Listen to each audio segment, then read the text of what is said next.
Hi, I'm Lena, and welcome to Super Data JP, the channel where we turn Japan's real estate and cost of living numbers into answers you can actually use. Every video here is built on verified government data, not opinions, and not guesses. Whether you're planning to invest, relocate, or just curious what life in Japan really costs, you're in the right place. Let's get into today's numbers. Minato Mirai, Yokohama's glittering waterfront skyline, is built entirely on reclaimed land. That should worry any buyer in earthquake country. But almost nobody checks the one thing that actually matters: whether the ground under their specific building was engineered to handle that risk. Second video in our City by City real estate series. Last time was Kyoto, heritage rules and scarcity. This time, Yokohama, the city foreign buyers increasingly treat as Tokyo's Bay Area alternative. This is for anyone weighing a purchase in Yokohama over central Tokyo, whether you want a waterfront condo for personal use, a long-term rental in a growing suburb, or you're simply trying to figure out if the price discount here is actually worth it. Yokohama isn't a satellite town in the usual sense. It's Japan's second largest city by population, with its own skyline, its own port, and its own identity, while sitting close enough to central Tokyo that plenty of residents commute in daily.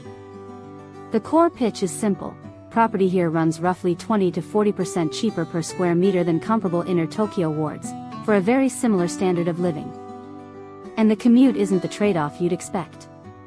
From Shibuya, the direct Tokyo Toyoko and Minato Mirai line service reaches central Yokohama in about 25 to 30 minutes, comparable to plenty of commutes that stay entirely inside Tokyo's own wards.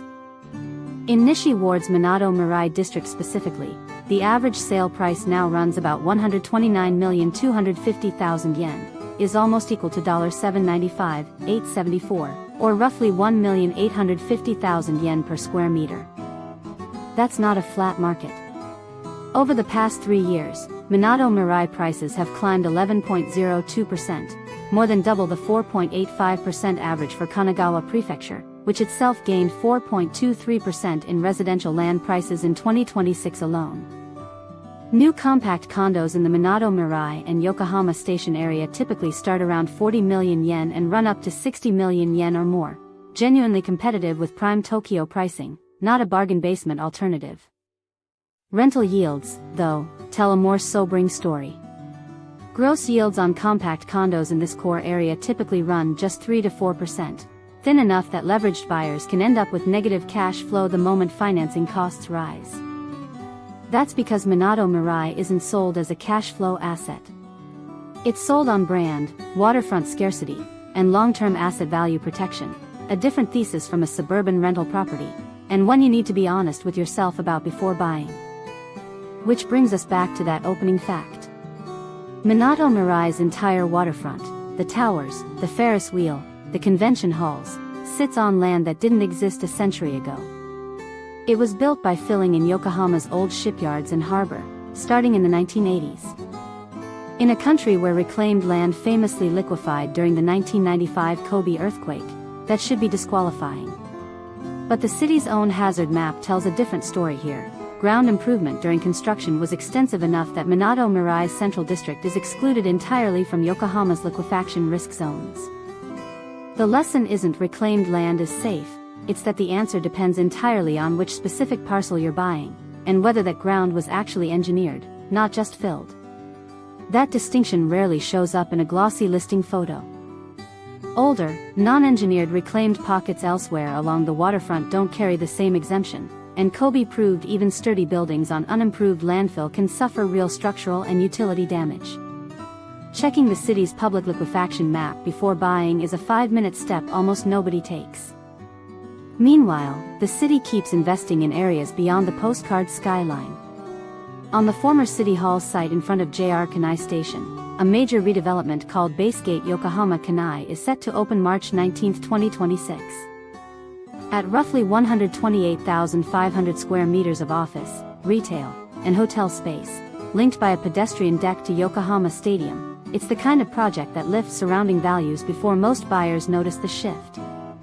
If Minato Mirai is the scarcity and brand play, there's a second, very different angle worth knowing: Kahoku Ward, further inland around Hiyoshi, Tsunoshima, and Shin-Yokohama.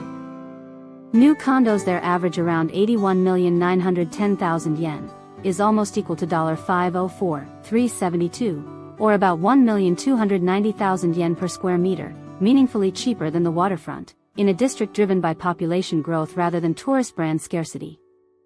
Kahoku Ward's population passed 368,000 in 2026, fed largely by people moving out from central Tokyo. One redeveloped neighborhood, Tsunoshima Higashi, has added more than 400 new residents a year since its station area towers opened. So Yokohama really offers two separate theses under one city name: brand and scarcity value on the waterfront, or population growth and steadier rental demand inland.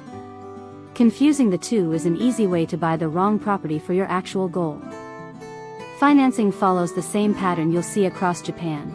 Residents with steady Japanese income can often reach loan-to-value ratios of 70 to 90%, while non-residents typically need far more cash up front, at interest rates closer to 1.0 to 2.5%. Looking further out, if current trends hold, forecasts for the Yokohama station area put 5-year price growth at roughly 26.82%, but that number hides a real split forming underneath it.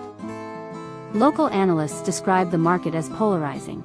Station-adjacent property keeps climbing, while older developments further out, especially aging suburban tracts, risk flattening or declining as the resident base ages and inventory builds. Part of Yokohama's appeal is simply how international it already is. Over 121,000 foreign nationals live here, about 3.2% of the city, supported by Japan's largest Chinatown, 600-plus shops, and established schools like Yokohama International School, founded in 1924 and now enrolling over 750 students. If you're eyeing a short-term rental strategy instead of a long-term one, Yokohama has its own local wrinkle worth knowing before you commit to the numbers. Nationally, minpaku rentals are capped at 180 days a year. Yokohama adds a local rule: in low-rise, residential-only zones, hosting guests is banned from Monday noon to Friday noon, weekend-only operation, in effect, for anything in those zones. In Chinatown specifically, arguably the most obvious location for a tourist rental, the city has gone further, suspending new minpaku registrations entirely over noise and neighborhood complaints. Checking a property's exact zoning before assuming any rental model works is not optional here. The single most common mistake foreign buyers make here is treating Yokohama as one uniform market, assuming waterfront yields, suburban growth, and zoning rules all work the same way everywhere. They don't, and the district you pick matters more here than almost anywhere else in this series so far. Yokohama rewards buyers who pick a lane: Minato Mirai for brand and long-term asset protection at thin yields, Kahoku Ward for population-driven rental demand at a lower entry price. Either can work, but only if you know which one you actually bought. Next in this series, we head further west along the Takedo corridor to see how another major regional city stacks up for foreign buyers. Yokohama isn't a discount version of Tokyo, it's a different city with its own rules, its own risks, and its own upside. Know which district's rules you're actually buying into.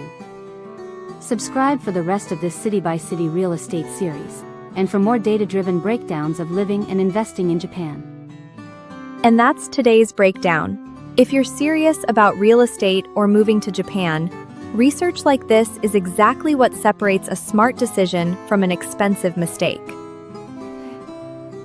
Subscribe so you don't miss the next deep dive, and drop a comment if there's a city or word you want us to cover next.